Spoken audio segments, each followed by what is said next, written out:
Speaking of music, Phil Norman.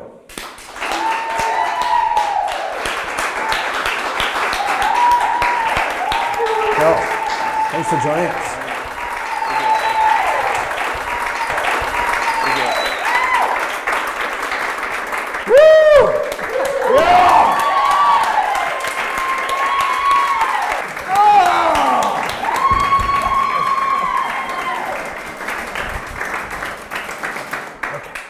Phil Norman. Yes.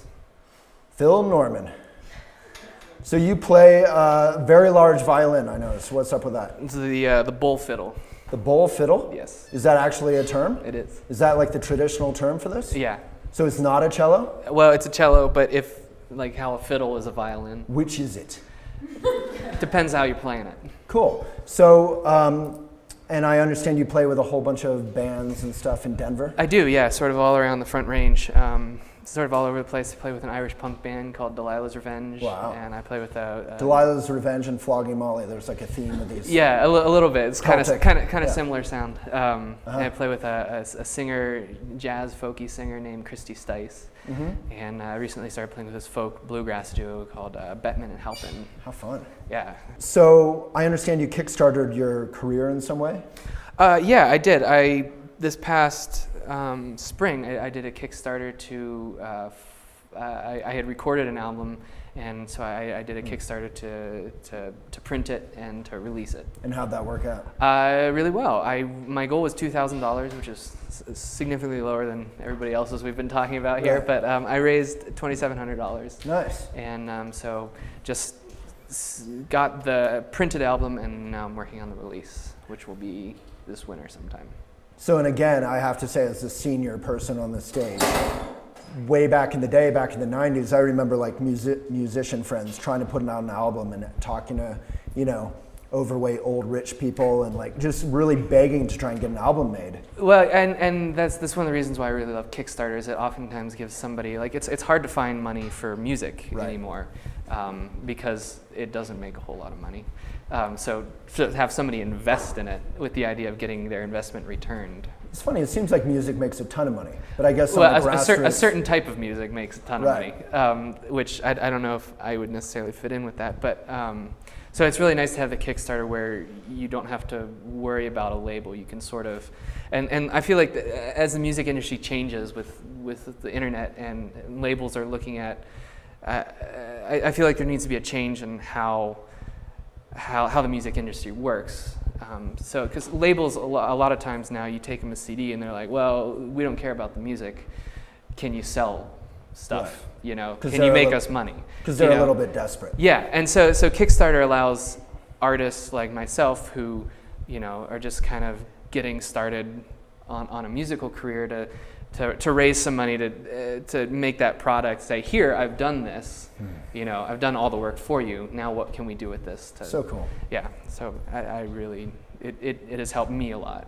Personally. Well, I mean, just from a business point of view, I think if you like get a couple other people together with you, you all wear vests, like grow mustaches, and then you know, call yourself like Phil Norman and Sons or something.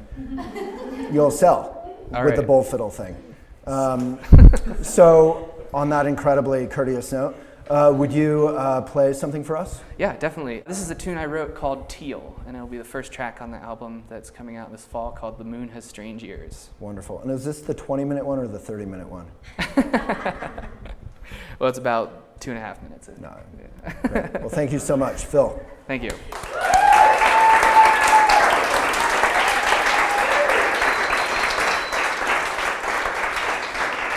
It's like one of those, it's always funny performing. It's one of those things like I'll be going along, all of a sudden it's like, what should I have for dinner? And you're like, oh my gosh, I'm still playing the cello.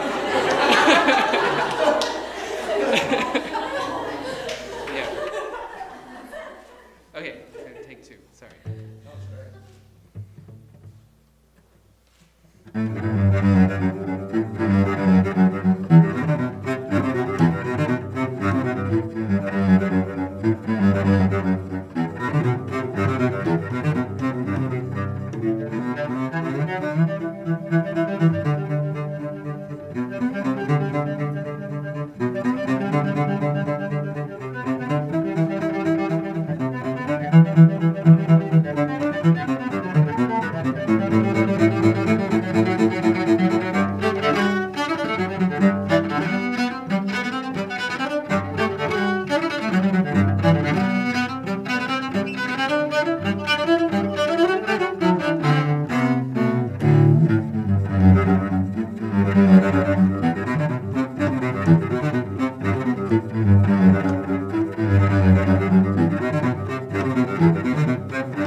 Phil Norman. Thank you, man. That was gorgeous.